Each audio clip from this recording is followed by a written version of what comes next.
Hey, Laura Cenedella here. Welcome to my studio, Brookfield, Massachusetts. Later on we'll post some information. I started a painting group on my Facebook. And today, I was thinking the last time I was here painting that we might want to go backwards a little bit. So I pulled out some papers and I'm going to give you a little intro on some of the materials that I use. I have a table over here that you don't have access to see at the moment, and I'm going to put things up here. I want to make sure that you guys can hear me clearly. I'm using earbuds and I personally can't hear very well. They're the sports kind. So here we are in my studio. Welcome. It's free. I'm not going to promise you a painting at the end of this, but I'm definitely going to start painting and show you some of my tips and tricks to painting. I haven't had my inks out in a long time, but this Forsythia, it's really calling to me with inks and maybe watercolors. I don't know if you guys can see them, but I've certainly posted enough on the internet. And I bet you can guess that the title of the painting is going to be Forsythia. So, let's see where I should begin. So, sumi painting is painting with ink. Sumi is a technique that was brought from China to Japan in somewhere in the 1400s, and I've sort of altered what I was taught. I like to use watercolor paper. I like to sometimes use a brush. Sometimes I like to use a hard pen, a permanent ink pen. Sometimes they come in different sizes. I buy a whole package of them, with different tips. And I don't know what you guys can see and can't see. I like to use a brush. I had talked to you about a brush. You can use any brush that you can control. Control or not control. There are no rules. You should know the rules, though. Basically, to start, I told you that I've altered things over time. Sometimes I might have picked up bad habits, but that's okay, because that's what it is. As long as my presentation and my story comes across, I don't totally believe that there has to be, a certain way or a certain thing. But I have found that I don't really like rice paper. I heard somebody the other day mention rice paper. I'll show you some examples of the work that I did. I've been practicing Forsythia for most of the week, as you know. I've posted a whole bunch of still lifes. I have one here on my side, and then I have one here behind me. And I've posted them in different positions around the studio. Over here, I was talking about I have a table. I have a 3-foot table here, and here I have an easel. My easel has a clipboard on it right now because I put some newsprint so I can show you some things before we get started. And behind that I have a foam core board, and they're all clipped to this. I don't know if it's because I've painted outside or whatever. I'm so always afraid of things blowing in the wind or whatever. Make sure everything is down secure. And then you can do whatever. I have done trading cards recently. They're really small. I don't know if any of you have done trading cards. I'm doing pen and inks and trading cards. These are little landscapes. I do that in my spare time. I don't get a lot of spare time these days, but I do. I mean, there are times where, if I was away, for instance, on vacation, at night watching television, I can sit and I can paint little things. And I feel like I've accomplished something. I was trained to paint on rice paper with sumi ink. I say trained. I went to high school for art. I was an art major in high school. This is rice paper. I'm not sure what you guys can see and can't see.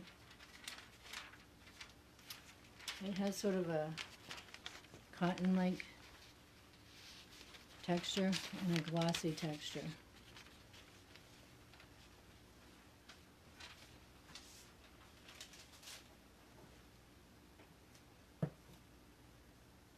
Can you see my back? I'm looking for some tape on my table now. if that's where you was wondering where I was going. I'm going to grab some tape, and I'm just going to show you the rice paper, and you can be the judge for yourself with the rice paper. I'll put it on the foam core board here.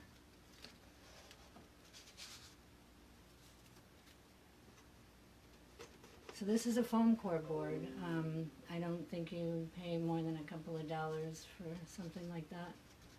I get them dirty. I'm a splashy painter, so I get rid of them after a while. I don't know if you can see that one has a whole line across the top where I've splashed from a canvas. So this is the rice paper. I'm going to put it here so that we can see it. And then I have the newsprint here I told you about. So then there's watercolor paper. That's what I said. I've been switching to those small pieces of watercolor paper.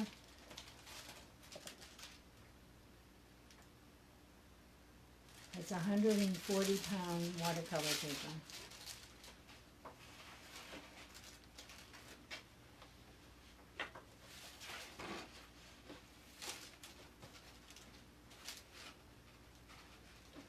So of course I have a block that I can't find right now. So today I'm going to talk about 140-pound cold pressed watercolor paper. There's a big difference in the textures. I like to feel my papers. If they're in a plastic package, it's difficult. So get to know your watercolor paper. This I'm going to bring you real close. It has a texture, not like the other one. I do have a camera that I can put on my head with a light. Doesn't work as a camera, but it would work as a light.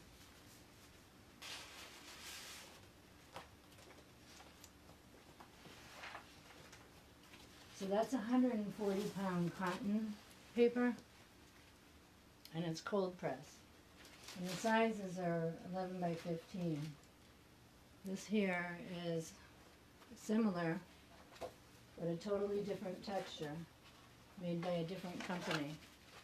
The texture on this, I'm not so sure what you can see and what you can't see, but the texture on this one is really dense. You can feel it. The other one was not so much. So I know I'm boring you with this intro to paper, but I'm pretty serious when I say learn to know your paper, because sometimes one of the reasons why people can't paint what they want to paint is because they're not using the right products. The products that attracted them from the get-go. So this paper has a really glossy sheen to it. It's almost like silk when you rub your hands across it. I don't know if you can hear that. That's good for illustrating. Really good for markers. Like if you were to use archival, which I highly recommend.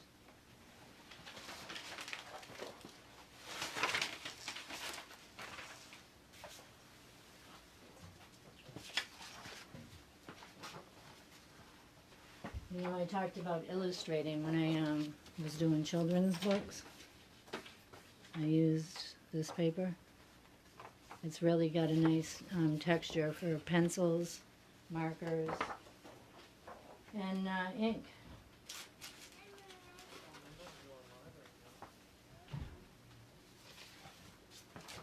So that's my intro to papers, and we're going to tape some of them up here. I have a warped piece of paper that I'm going to use for an example up here. I'm just going to cut it. You can cut watercolor paper to be whatever size you want. Sometimes you can buy it by a full sheet. You can cut it up to many little pieces.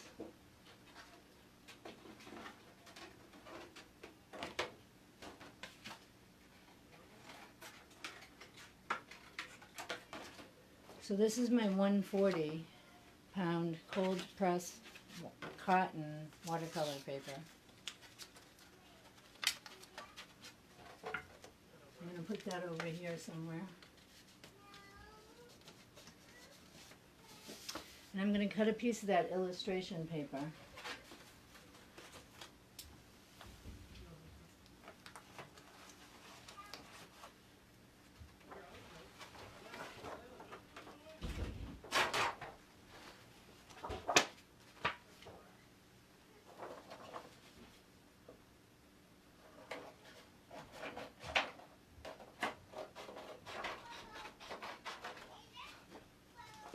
Sometimes when I want to get to know my products, I try samples. I'm going to use some blue tape. It's actually called blue tape.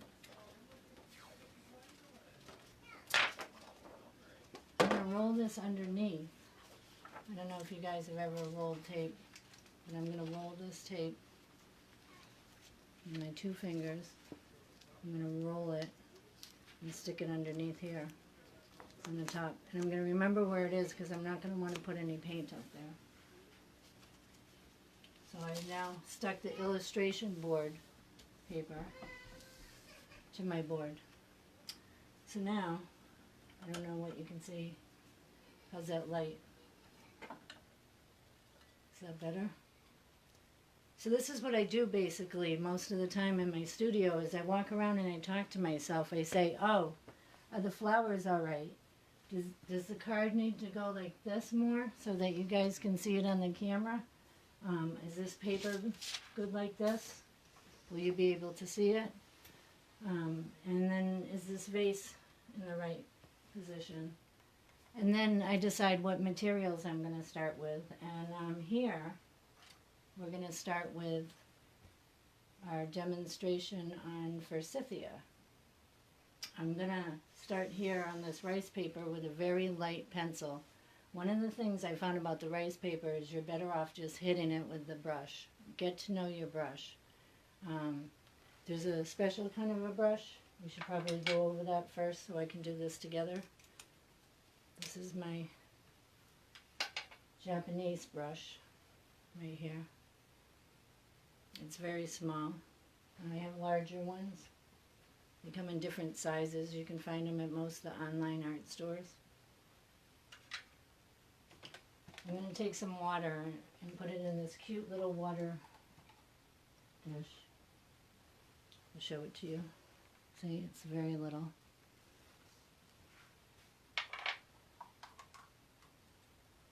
And I'm going to start off from the very beginning, from the drawing stages of my Forsythia. And I'm going to decide, how do I want to do it? Where do I want to do it? Which Forsythia do I want to do? And what does a Forsythia even look like? I have to seriously think. So I have my ink and my pencil. My pencil is just a regular number 2. Lead pencil, not lead. And then my little brush. And then I'm going to use this ink stick. It's an ink stick. And I'm going to wet it, roll it around on here, and I'm going to create some ink. I'll show you that. So I've dipped my stick into the water dish, and I now have a wet dish. I'm going to roll around my stick, and I'll show you. The amount of water that you mix with this is very similar to watercolor paints. How many times you take the stroke of your brush. That's why I decided to start here. So I'm going to say that I'm going to give myself some lines and decide where I'm going to put my Forsythia. And I've decided which Forsythia. Oh, which one am I going to do? So, let's pull that out so you all can see. I'm so excited. This is the one that I've chosen. Right here. It was actually located across the room. But now here it is. That's the one that I've chosen to do. I don't know if you can see it, but I have posted it, and I think I kind of over-posted today. So you'll be able to see it. So it's got a Kraft American cheese, processing cheese, wooden box on the right-hand side, on my right-hand side. Down below is Roller's Choice Double Corona cigar box, and I assume they're very vintage. They have some old nails coming out of them. You can actually see the nail coming out. The wood is sort of chipped. The painting that I put in the background, this backdrop here, is one of my old paintings, and it was the bicycle leaning up against the tree in my backyard. Over here I have this crystal vase, which is located over here, so I actually have something to look at that's 3D over here on my right. On my left, I can see the glare of the light hitting the crystal on the vase, and I'm going to focus on that. I'm going to want to show some of that light. Over here I have the lantern, and I don't know if I see enough of the lantern. I might want to like put in a little bit more. As a photograph, this would be great. As a painting, I might want to put something a little bit different or tweak the colors a little bit. It's up to me. There's no rules. I can decide what I want to do. I can change my mind right now and start over. But that's too much work. So, here I am. I'm at my rice paper, which I told you I'm probably not going to use, but I do want you to know how to do it. I have my ink that I made. I'm going to dip my stick in my ink and roll it around. Create some ink so that you can see my rice paper. I'm going to take my brush and I'm going to dip it in water. One of the things that I love about painting is all these cute little things that I collect. This is my water dish for painting with Sumi. It's Sumi, S-U-M-I and a hyphen E, Sumi painting. It was originated in China and later brought to Japan, where they took off with it. So with my wet brush, I can pick up just the tip of the ink. I don't know if you can see that, just the tip of the ink. And I'm going to start my Forsythia. I think I'm going to start from the bottom and work my way up. There you go. That's it. And then I'm going to decide on some little knuckles that it has and where they're located.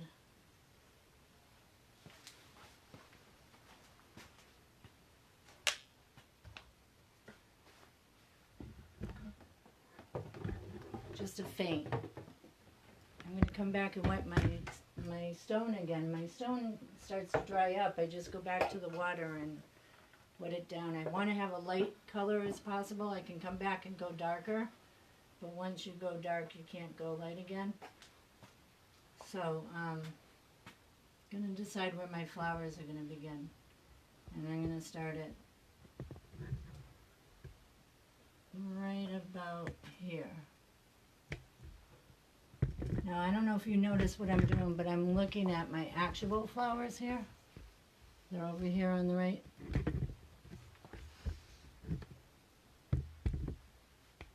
I'm going to start light again. Remember, I should be wet. I'm going to grab a towel, put it over my arm. I can use that. Move my inks over. Okay, so maybe I do like rice paper a little bit. I mean, it looks pretty cool, right? So I'm going to decide on another petal here. Maybe we'll come up here. And then maybe one over here. And then we're going to say that you can't see the bottom of it. There you go. There's one of my Forsythias. Now I think that it's a little bit on the wet side, because I want to start real light. So I'm just going to dab it with some paper towel or tissue. Tissue is probably the best thing, but you know, COVID-19. I'm lucky to have what I have. I'm grateful. I noticed that there's like separation almost in the knuckle there, where it begins another flower. So I can't really emulate that with this because I'm not really using colors. I'm using a black Sumi ink. It's a stick. I told you, you just roll the stick around in water and you get the ink. And I'm going to say that there's 3 of them here, but you're not going to be able to see the other one from behind. But I'm going to give you some sort of a gesture that it's there. We're going to come down and make the second one.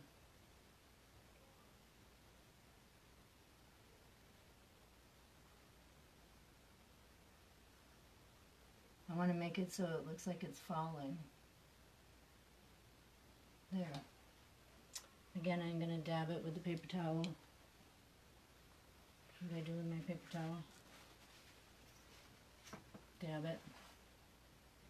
I can go back and go darker as my stick is rubbed. It creates even a darker color. So you can see that now. I'll put in some of the detail on my little knuckles here. See, I just rubbed just a little bit more of the ink on here, and it gets a little bit darker. We'll go even darker for the stem. Maybe we'll put some shadow in the stem here.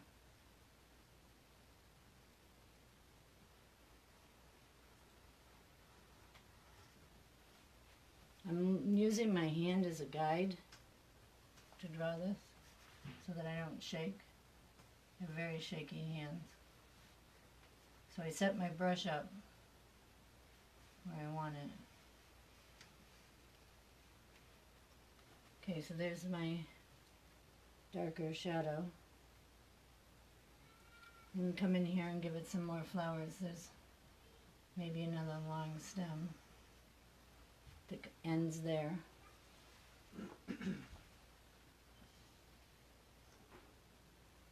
So I only have 3 hours to go over different watercolor techniques and inks. I'm gonna just do a few of these so that you can get the gist of it. If you hold your brush a certain way, you can get a really nice leaf pattern. See? And that would be holding it on a curl. See? You just turn your hand like a curl, and you can get... Control your drips. That's what I need to do, is control my drips.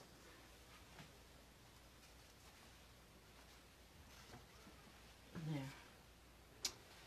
So now, I'm going to say that I need to do a pencil drawing on this. I told you before I was going to do a pencil drawing. I'm not real crazy about pencil drawings because I can't really erase it. So we're going to just say that it stays there. If that were a pencil line, I can just go right over it, and it's okay. It's all right. So you can move your brush in different positions to give it different textures, different shapes. Make sure your brush is always wet, so it comes to a nice point.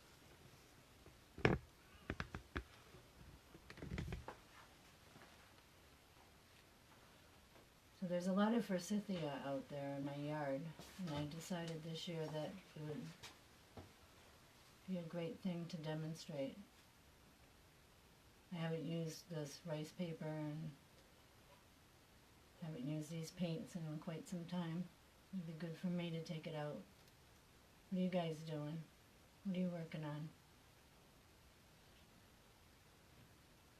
Anybody working on anything exciting they want to share? Anybody doing the Forsythia with me?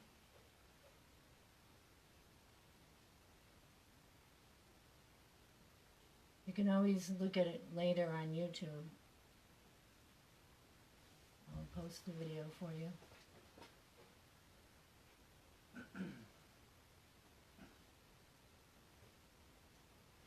So I don't want to do a lot on this. I said before,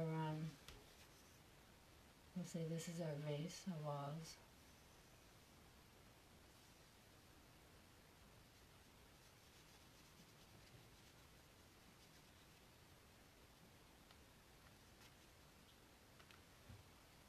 And then I'll sign it.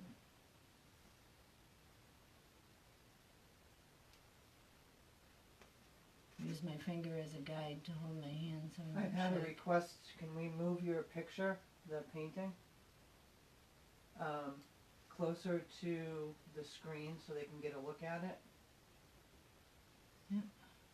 That light over it seems to be, Distractive. yeah.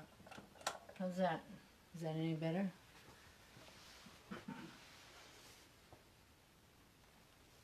So I just have to put some darks in there and then we'll move on. No one's painting with you at the moment. Some of the stuff is reasonably priced. I always look for sales. I don't always buy everything at the same time. I may have bought the paper on sale somewhere and bought the ink somewhere else. Lisa's going to try to paint later. Marsha's watching. We also have had Luke watching, Marsha. Okay, so I'm going to go back in now with my darker John, blacks. Martha. Hey, Martha. And I'm going Laurie to Smith. highlight some of these. Irina. Just throw some darker highlights in here somewhere. Some of these I can just say they're fully dark petal.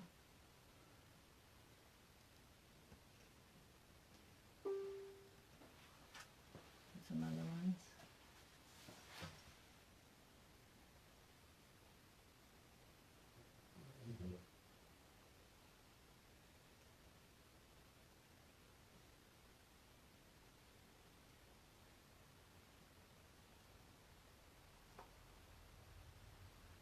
Marsha said she's gonna.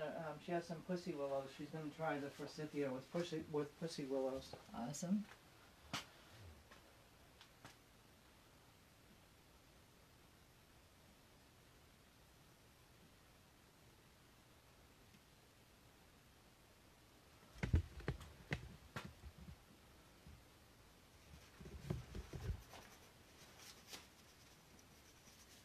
So that's it for that. So Can we bring it up just for a sec? we're going to move over to another project now, and Claudia's going to move the camera around.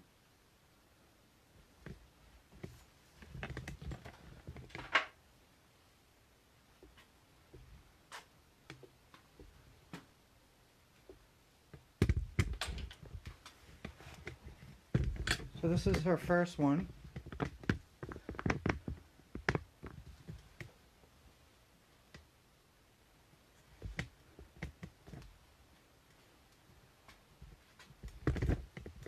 Okay, so now I'm back to my watercolor paper here. It's 140-pound cold pressed cotton watercolor paper. And just for kicks and giggles, I'll use a different kind of ink. I'll use the India ink this time so that we can see how that works.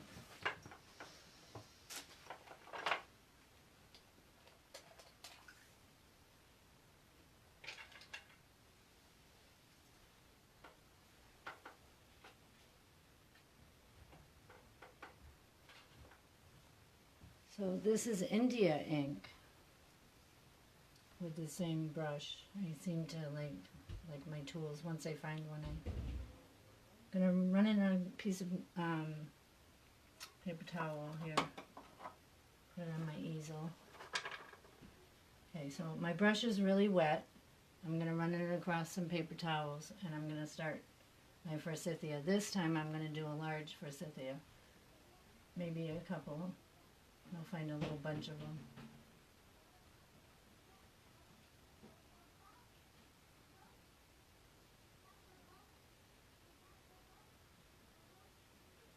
So this doesn't have too much ink. It's sort of I got a blue. It's a negro or a dark color. I can dab it with my paper towel. See, it's sort of got a blue undercoat to it. I'm going to continue to do that as I go. I'm going to draw. I'm using different styles with my inks as well. This is paper. Remember, this is very textured paper. So you're going to see it differently. It's a thick paper. And sort of got a blue and a black to it.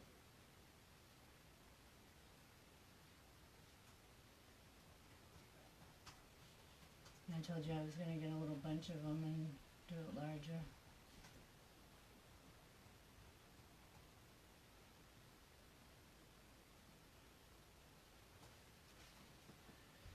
So now I found a group of 3. I'm going to throw in my large one in the front here. My ink is kind of dragging. I'm going to switch to alcohol now. So I can add alcohol instead of water to my ink. And wait till you see what that gives you. I use 50 or 70 alcohol. Or whatever you can get, because nowadays, you know, it's one of those things that's hard to come by. So I'm adding a little bit of alcohol to my ink. And I'm going to dab it. And I can wash it away, in a sense. I can lighten it some. I can't fully remove it, but I can lighten it. I'm going to start a second row here. Try to go a little bit darker. Again, make sure your tip of your brush is wet when you're using this brush. It sort of drags if it's not wet enough. Mine was dragging. Okay, so I'm going to grab my alcohol and I can spread my paint and it will lighten it. I can get a light highlight of blue in my leaves by dragging a little bit of the ink away with the alcohol on the tip of my brush.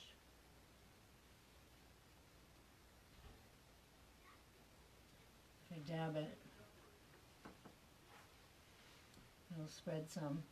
So this is a very limited palette. This is only using one color, and the color of the paper would be another color. And now my third color is the shade that the alcohol makes on the,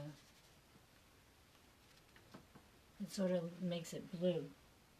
Make sure your tip is really wet at all times. It spreads easier. Otherwise your hairs are going to drag on these brushes. So see, I have a light blue and then I have a black and then I have a baby blue here. I don't know if you can see that. I tried to do it bigger so you could see it. I'll bring the camera a little closer.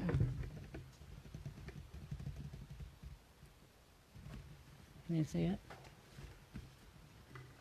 There you go. So that just takes a lot of practice. I practiced quite a few Forsythia when it was in bloom this week. I'm not so sure how it's faring right now. There seems to be quite a bit of snow out there. So now I'm going totally blue in that spot, just for your eyes to see. I'll add another one here. Bigger this time. The alcohol makes it lighter. Yeah. And it makes it more blue, like a bluish black. So here's our blue. Remember, your brush needs to be wet all the time. So then I'm going to take my black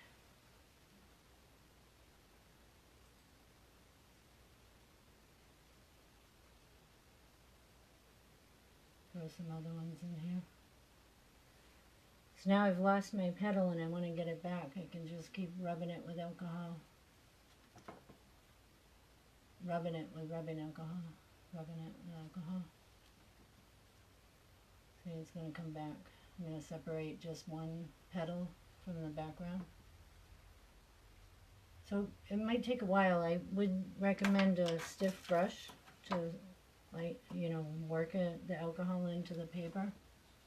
The paper has a texture, little divots. You can work it out. You can use a stiff brush or a medium stiff brush. You can see I'm starting to get some sort of a texture here and some lighting. and it's separate from the background. My ink in the background is really darker. I can go over it with layers too. The layers will help. So if I were to have like a black background, I would be able to subtract some of the color to make it blue, to give me more shades. I think that painting is a lot about the light and the shades of colors. The more shades, the more interesting. But you don't want too many. You know, we're only using one color here, so I would recommend like three shades of color.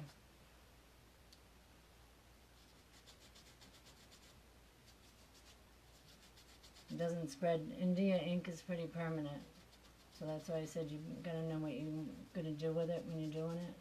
So to have a plan, doesn't move around very much. That's the difference between probably India ink and watercolors. More permanency. So that's that. And then, if I were to take my watercolors,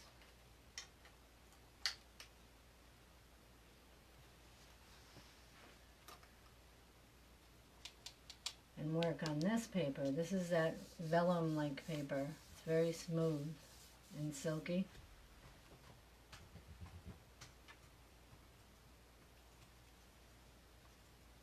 I'm making a nice dark color for my stem. It's sort of waxy and it doesn't stay. See the water, it sort of comes off. Can you show them? Can you see that?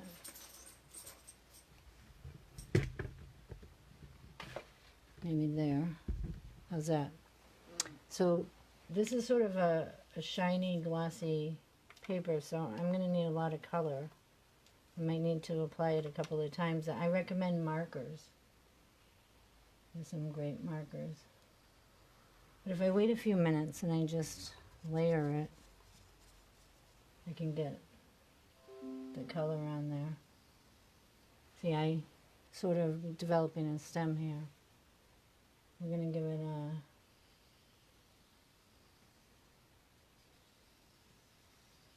couple of stems. With the watercolor, it's the lighter you go on this, the better it is.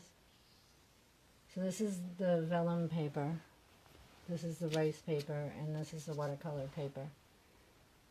And this is Sumi ink, this is India permanent ink, and this is watercolor.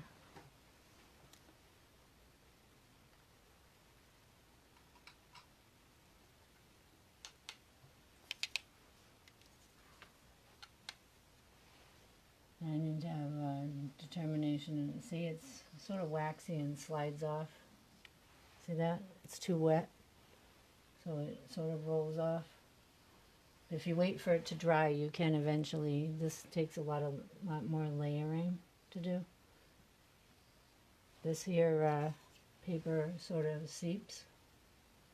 Let's get some water on our brush. This is the watercolor on the paper. This is the watercolor here, and if I were to go here, I personally like the watercolor paper. I have a block of watercolor paper. It's paper adhered to like a masonite, which is something you can do yourself if you're into doing that.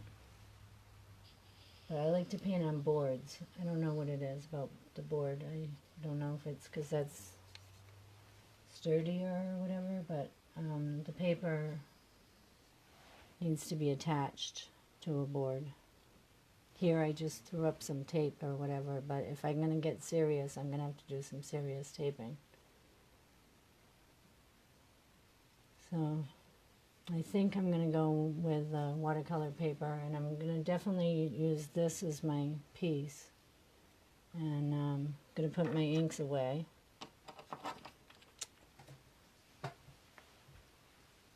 Here, I can I'm reaching over here on my table. Nothing is worse than spilling India ink. Permanent ink. You guys might want to take a break, go get a drink. It's important to drink a lot of water. Especially doing stuff like this. Sometimes I get carried away and I totally forget to drink water. I remind myself now. I've been doing it so long. I'm going to take this down here for now. And slide it over maybe. So I can talk on the board. Remember I said last week I was thinking, well, maybe I'm going too fast. Maybe I need to back up a little bit. Maybe I need to back up. Like for a real back up. So you can see my studio better. There we go.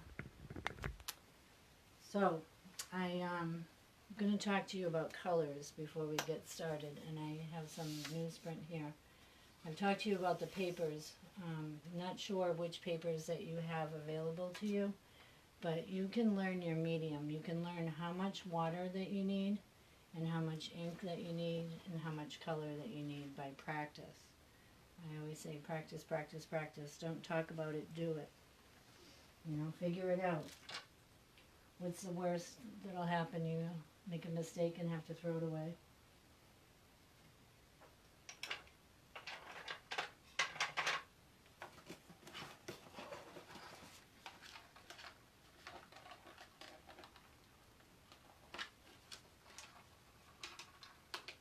Okay, so here we are at the basics. I want to talk about basics. I want to talk about color now.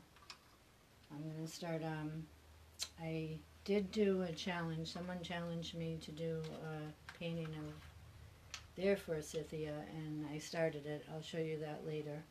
But for now, we're going to work on this one that I had printed.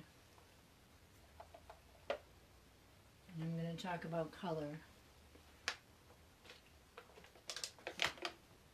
The amount of water that you use with watercolors determines the hue of your color.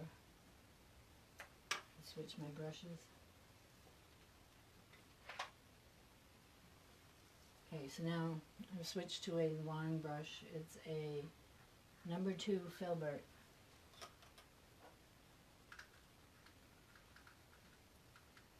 And we're going to talk about all the colors that I see in this picture.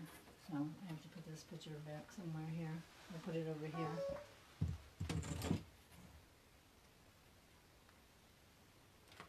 That's where I can see it clearly. You may have lost it, but it is posted online, so have a peek. So I use basic colors to start. I don't buy anything real fancy. I have in the past, and I will if I need to. But I can make a really nice color palette just by using basic colors. But I do have options. I have plenty of paints. So I'm going to switch my products now to the painting, and I'm going to discuss it as I go. If anybody has any questions, please feel free to ask. If I can't answer it, maybe we can help you search it. So again, welcome to my studio. I'm so glad you're here. I wish, you know, things were different. Maybe we'd be out in Uxbridge, but we're here in Brookfield. And I'm going to paint Forsythia with you today. I want to talk about color. The color of the Forsythia is a yellow. I'm going to look at my picture versus the actual vases here of my Forsythia. My picture has more of a mood to it. I softened the color down to a pale yellow to create a mood. The actual Forsythia is more of a orangish yellow. The Forsythia that I have a picture of that I'm going to work from is more of a greenish yellow. So I'm going to use the yellow on my palette, which I'm going to show you here on the newsprint. I'll try to do it large so that you can see it. And I'm going to talk about my color charting. I'm bringing over the camera for you a little here. So this is my color chart. I'm going to use a large print of newspaper for this so that you can see it. Not so sure I would have done this on a regular basis. But I'm going to start with a yellow. And I'm going to paint a little yellow box here. Now that's a nice pale, like yellow. You could almost say that that would be the dark yellow in my Forsythia. It's a yellow, greenish, white, pale color. So I just need to go lighter, and can do that with a lot of water. Water and watercolors. I'm going to just add more water to it and use less of the pigment, the paint. I'm using a watercolor that has little pads in it. It's going to be hard for you to see this on the newsprint, so I'm going to just go a little darker for your viewing.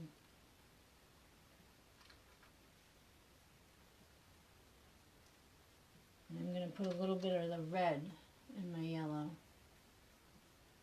Just a faint dab of the red to make it different.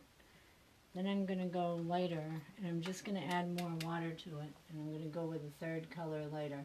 You won't really be able to see it clearly there, but so there's the idea. So I can talk to myself as I go along and I say, oh, I see green, so now I need to pick up some blue and yellow to get green. There's a darker green color. So I need to wet my palette. And I'm going to go with a darker yellow. And make a darker green.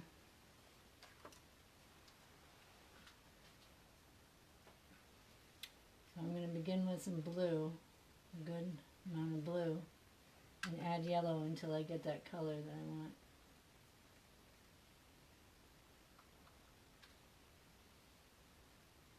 Okay, so there's my green. It will dry and it will look easier for you to see it when it's done. So I'm looking at my picture and I see even lighter green, and then there's like a dark, like maybe a brownish dark color. So I'm going to go to that now that I have that dark green. Dark green and a little bit of red is going to get that brown color. So I use some yellow, some blue, and some red. And I have that next color, sort of a brown. So what that is blue.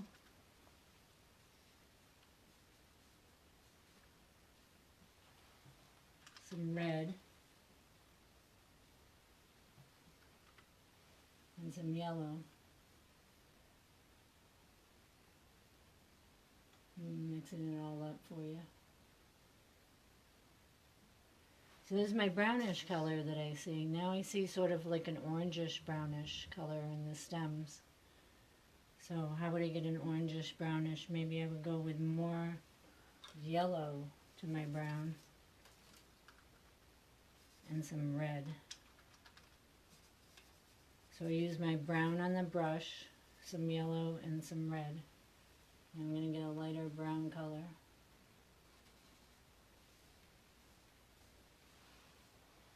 But then there's this like white color on the sides where the light is coming in, and I'm going to just call that a yellow. I'm not going to mix any more colors for that.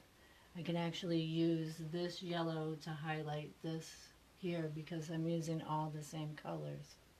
I'm just making different shades of these colors.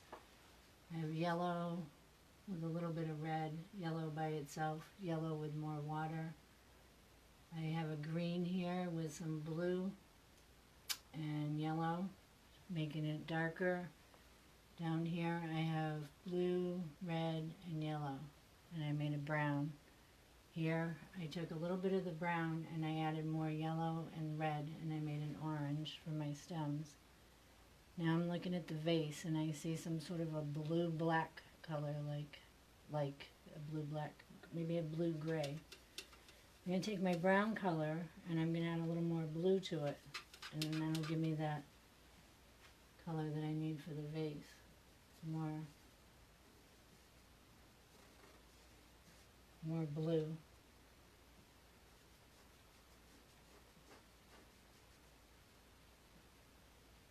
So that's my blue-gray for the vase.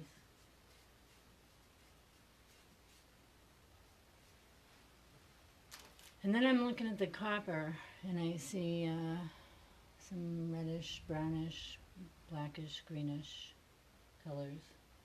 And I see that all those colors are right there. So I pretty much have the colors that I need. I'm going to go with the ultramarine blue, the pale yellow, the cadmium red, and that's it. For now, anyway. I'm going to change my paper now. It'd be a good time for you guys to take a break. We can start talking about shapes. I'm going to just do a little bit of shape recognition here, and then I'm going to move on. Start painting. I really like how the little nails are poking out on the box. Hope to be able to achieve that. So I'm going to do probably 11 by 15. I'm going to tape it to the thing. You guys can go and either set up your own painting to work with me, or you could take a break, or maybe you can listen to some music. I'll be right back.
Hey everybody, I'm back. I didn't get a chance to show you my markers yet. This is a good time to start my markers. I'm going to do some shapes with you. We're going to do some basic shapes. I was thinking of this vase. I really like this vase. I don't know if you guys saw it, but the top of the handle doesn't actually touch the vase. So I'm going to show you... You've been deemed the master of mixing, just so you know. So I'm going to sort of sketch out on this scrap paper, this is newsprint, my ideas and my thoughts. It may be like, say this is my journal. I can go back to this later and, you know, think about it. So I see that the top here has an awful lot of Forsythia coming through it.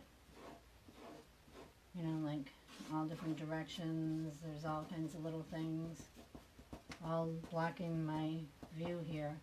I know in my head that this is the shape that I need here. Although when I look at that, it's so busy I can't quite see my lines. But I know that that line belongs there. I probably have a larger Sharpie so you can see what I'm doing better. I walk around with a Sharpie in my pocket all the time. Permanent marker. Alright, so what I was telling you is that I can't see all this with all these flowers here, so I'm going to just put a whole bunch of flowers in here and tell you that there are stems coming out of here. And now, I want to look at these shapes that are here, and I'm going to say that between here and here, I could put a triangle, see? And then I can say, well, I'm going to put an egg shape here. And then down below another thing like that. And then I'm going to put a circle here, and I'm going to put a rectangle here. I'm going to put another rectangle here, and another circle here. And there's my drawing. That was really fast, but I can come in now and clean it up.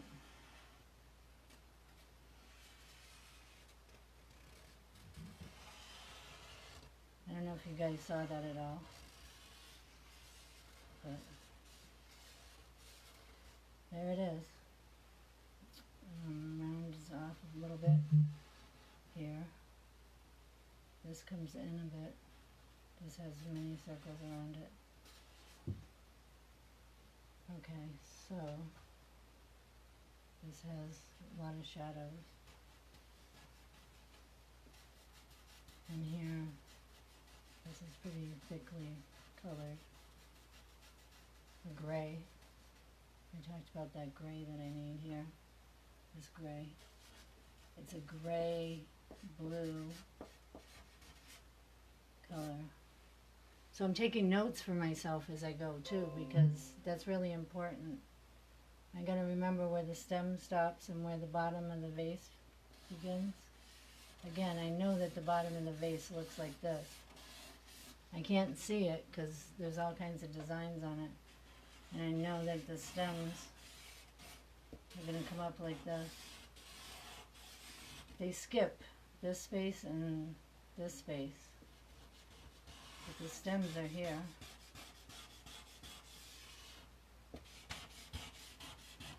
Almost all the way to the bottom. I notice this gets really dark in here. And it gets really dark here. But there's some lights that come around. It attaches to here. And then it comes down here.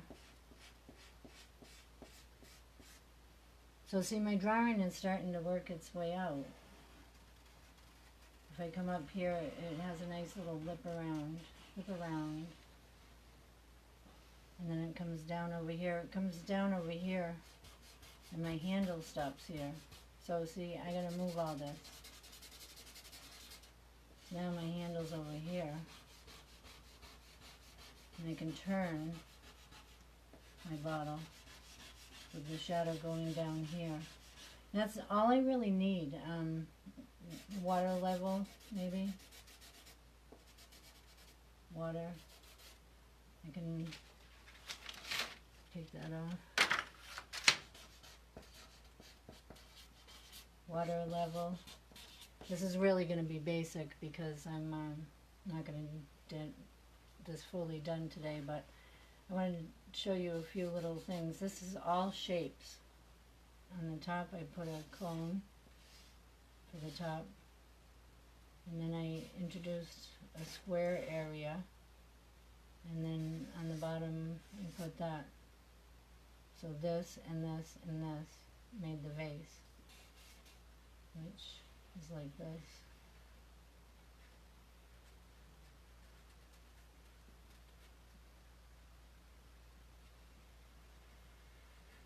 See? Basic shapes. Get to know your basic shapes. Everything is a shape. Very important. I practice. Lots of practicing. Know your shapes and practice. So, I added the cone with the square and the egg, and I developed the vase. In here, I came up with an area where I said the handle, I don't know if you guys know this, but the handle doesn't attach.